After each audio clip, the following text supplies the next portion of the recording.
आप जैसे भूमि में बैठते हैं उस भूमि के परमाणु आपके ऊपर, हमारे ऊपर असर डालते हैं। भूमि का प्रभाव, भूमि के दोष गुण उस व्यक्ति के ऊपर आ जाते हैं। इसीलिए भूमि का चयन ठीक होना चाहिए। वास्तु शास्त्र आता है ज्योतिष में। वास्तु में भूमि शुद्धि देखी जाती है कि आप जहां मकान ले रहे हैं, जमीन ले रहे हैं, तो जब आप वास्तु दिखाने जाते हैं तो वो देखा जाता है कि आपके नाम से देखते हैं, आपके नाम से देखा जाता है, आपकी राशि के हिसाब से वो भूमि आपके लिए उपयुक्त है कि नहीं।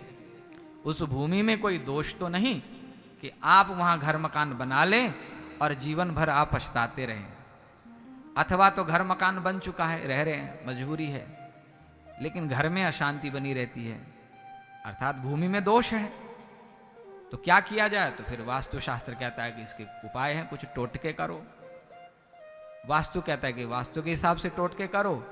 अब हमारे भक्ति शास्त्र कहते हैं कि कितने भी प्रकार के दोष तुम्हारे घर में हो, लेकिन वहाँ सविधि अगर पूजा पाठ होता रहता है, जैसे भागवत जी का आयोजन है, अथवा तो वैदिक ब्राह्मणों को, अच्छे ब्राह्मणों को बुलवा करके विधि विधान से पूजा, साधु संतों का पदार्पण कराना, नाम कीर्तन कराना, इस प्रकार के कुछ न कुछ श्रेष्ठ कर्म बनते रहते हैं, तो वो दोष मिटते हैं। एक ही दिन में नहीं मिटेंगे, करते रहना चाहिए। क्योंकि आज तो आपके मिट गए, आगे भी तो करेंगे हम कुछ ना कुछ गलत काम, कुछ ना कुछ पाप बनेंगे, कोई न कोई ऐसे व्यक्ति, कोई ऐसे तत्व हमारे घर में प्रवेश करेंगे। भूमि का चयन अत्यंत जरूरी है। इसलिए कहा जाता है कि घर में कथा इसलिए कराई जाती है कि घर हमारा अशुद्ध है, घर का वातावरण बिगड़ा हुआ है, तो घर के वातावरण को सुधारने के लिए कथा जरूर कराना चाहिए। जो समर्थ हैं जरूर कराएं अपने घर में कथा, जीवन में एक बार जरूर कराएं। ठीक है, आप अच्छे स्तर पे नहीं करा सकते हैं, अगर बहुत छोटे स्तर पर भी हो तो आप विधि से किसी एक ब्राह्मण को बैठा करके जरूर कराइए, आपके घर की शुद्धि के लिए। और भी साधन है, लेकिन ये श्रेष्ठ साधन, ये भक्ति का साधन है, इसीलिए इसको श्रेष्ठ कहा गया है।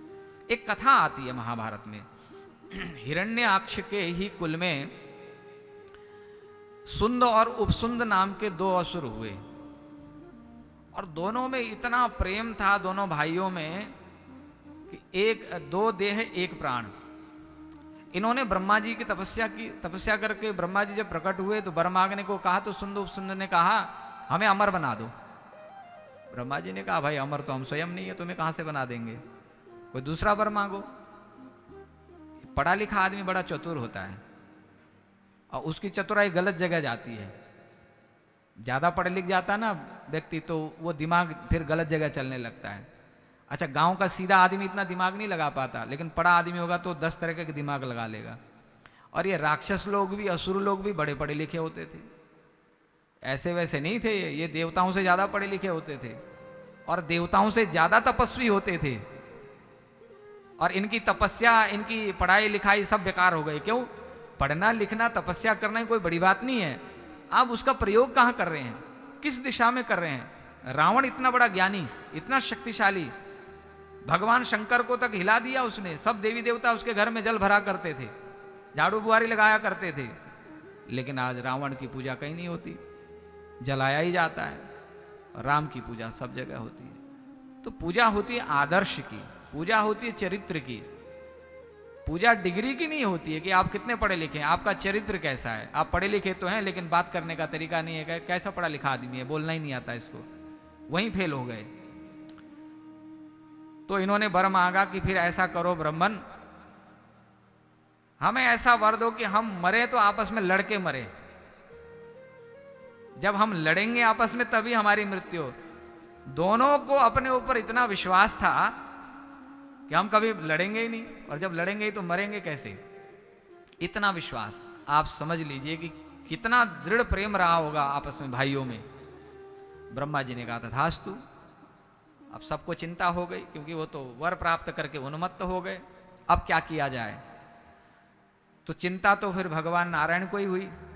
भगवान नारायण ने कहा कोई युक्ति निकालनी पड़ेगी। तो भगवान नारायण ने फिर युक्ति निकाली। सब देवी देवताओं ने जब प्रार्थना की, मोहिनी रूप धारण करके गए, और जैसे ही सुंदर स्त्री को देखा, दोनों ही भाई मोहित हो गए। अब दोनों की दृष्टि पड़ी, दोनों का मन अटक गया। बड़ा बोलता है कि ये तो तुम्हारी भाभी बनने लायक है। छोटा बोलता है कि नहीं तुम्हारी बहू बनने लायक है। बड़ा कहता है कि नहीं हम तो भाभी बनाएंगे। बोले नहीं, पहले छोटे की इच्छा पूरी होनी चाहिए, ये तुम्हारे बहू बनने लायक है। करते करते दोनों में द्वेष हो गया। देखिए, जब राग होता है तब ही द्वेष होता है। द्वेष कहाँ से आता है? राग से आता है। भगवत गीता में भगवान ने एक बड़ी सुंदर बात कही, संगात संजायते कामः कामात क्रोधो भी जायते। संग से कामना का उदय होता है और कामना से ही क्रोध जगता है। जब किसी वस्तु को देखेंगे, सुनेंगे, स्पर्श करेंगे तो कामना जगेगी, और जब कामना जगेगी तो कामना पूरी हुई तब भी आप दुखी रहेंगे, क्योंकि एक और नई कामना जन्म लेगी। और कामना पूरी नहीं हुई तो भी आप दुखी होंगे कि कामना में बाधा पहुंच रही है, कामना पूरी नहीं हो रही है, तो होगा क्या? क्रोध जगेगा। राग हुआ, जहां राग करोगे, इसीलिए बोलते हैं भैया ज्यादा दिल मत लगाओ कहीं पे भी, न संबंध में, न विषय वस्तु में, न घर मकान दुकान में।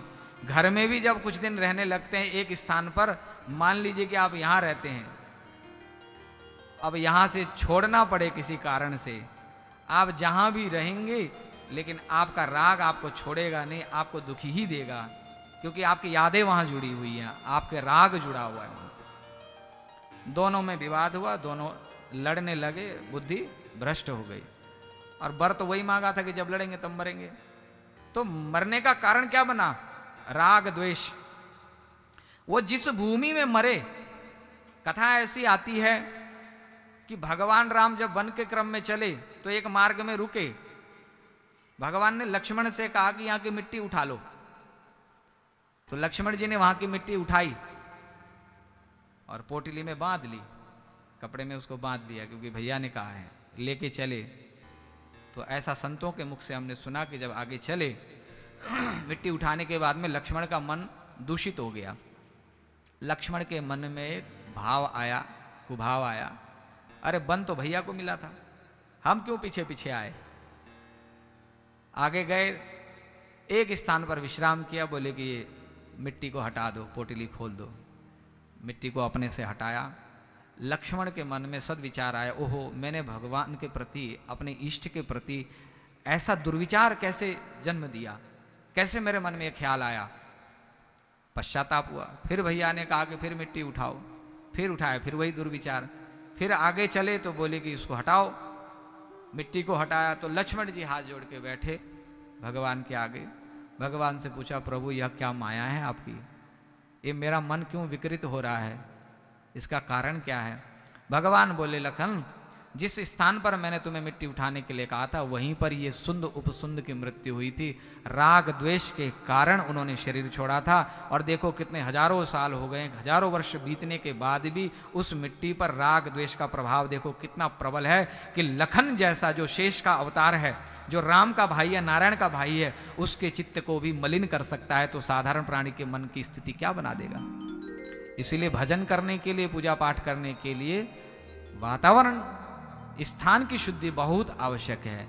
इसीलिए कई लोग ऐसा कहते हैं, कई लोग बुरा ना माने, और ये तो कथा आप लाइव सुन रहे हैं, जो भी सुन रहे हैं आप सबसे निवेदन है, क्योंकि इस पीठ पे बैठ के ये जो क्षेत्र है, अध्यात्म का क्षेत्र है, पढ़ना भी जरूरी है। बिना पढ़े लिखे आकाश में तीर नहीं मारना चाहिए। थोड़ा सा स्वाध्याय भी करिए, सत्संग भी ऐसा सत्संग करिए, पढ़े लिखे लोगों का सत्संग करिए। आजकल तो सत्संग के नाम पर कुसंग ही समाज में ज़्यादा मिल रहा है। आजकल लोग भटक रहे हैं, क्योंकि कामना इतनी भरी पड़ी है ना हमारे मन में, हमें ऐसा लगता है कि कहीं से कोई तिनका मिल जाए, कोई उपाय बता दे, हमारा काम बन जाए, तो हम उधर ही भाग जाते हैं। उपायों के चक्कर में मत पड़िए, क्योंकि उपायों के चक्कर में पड़ेंगे तो सारी जिंदगी ऐसे ही आप एड़ियाँ घिसते रह जाएंगे, मिलेगा कुछ भी नहीं। सत्संग हो, अच्छा संग हो। देखिए कई लोग हमसे ऐसा कभी कभार ऐसा भी कहते हैं, कोई मिलता है या कहीं से हम सुनते हैं, एक कर्मकांड का पक्ष है, एक भक्ति का क्षेत्र है, उपासना का क्षेत्र है, और एक कर्मकांड का क्षेत्र है। प्रवृत्ति मार्ग, निवृत्ति मार्ग, ये दोनों अलग मार्ग हैं, एक मार्ग नहीं है। देखिए सकाम मार्ग है तो विधि चाहिए, विधि तो आपको पूरी करनी पड़ेगी। मान लीजिए कि आप पूजा करने बैठे, पंडित जी कहेंगे कि पान चढ़ाओ, फिर कहेंगे सुपारी चढ़ाओ, फिर कहेंगे कि जनेऊ चढ़ाओ, फिर कहेंगे कि द्रव्य दक्षिणाम समर्पयामि। कई जगह हमने ऐसा देखा भी कई के मुख से हमने सुना भी कि दक्षिणा की क्या आवश्यकता है, तो भोजन में नमक ही मत डालो, भोजन में कुछ डालो ही मत सब्जी में। एक प्रकरण है, प्रकरण पूरा होना चाहिए। कर्मकांड में जाएंगे तो आपको पूरी विधि चाहिए, जो विधि वहां लिखी है वो विधि पूरा करेंगे तभी देव पितरी आपको वो वस्तु देंगे। आप कह देंगे कि जनेऊ की आवश्यकता क्यों है, वो देवता तो दिखते नहीं है तो पहनेंगे कहां से, देवता भी पान खाते हैं क्या? अगर ऐसे प्रश्न करेंगे, तांबुल है, शुद्धि है, उसमें कोई चूना तो नहीं लगाया जा रहा, लौंग रखा जा रहा है, उसमें सुपारी रखा जा रहा है। एक कर्मकांड का पक्ष है और एक भक्ति का क्षेत्र है। भक्ति के क्षेत्र में कहते हैं कि आप समर्पित हो जाओ, आप कुछ मत चाहो। कर्मकांड में चाहना पड़ेगा आपको, संकल्प है, कामना है, तो कामना के लिए आपको विधि नियम भी चाहिए। भक्ति के क्षेत्र में आप प्रारंभिक चरण में तो विधि निषेध का आवश्यकता है, लेकिन जब आप भक्ति के क्षेत्र में उतर जाते हैं तो फिर विधि निषेध सब छूट जाते हैं। तो हर एक क्षेत्र की एक मर्यादा है, एक महिमा है। तो जहां बैठ के हमने भगवान की कथा सुननी है तो वो स्थान पवित्र होना चाहिए, शुद्ध होना चाहिए। यहां नैमिषारण्य को चुना गया, पवित्र स्थान को चुना गया कथा सुनने के लिए कि मन लगे कथा में। कथा में मन लगाने के लिए पवित्र, इसलिए यहाँ पे प्रातःकाल जो पूजन होता है इसलिए होता है कि घर की शुद्धि हो, देव पितरी प्रसन्न रहे, कोई विघ्न बाधा ना आए। जब आप भजन में बैठे, कथा में बैठे, तो आपको किसी प्रकार का विघ्न न आवे।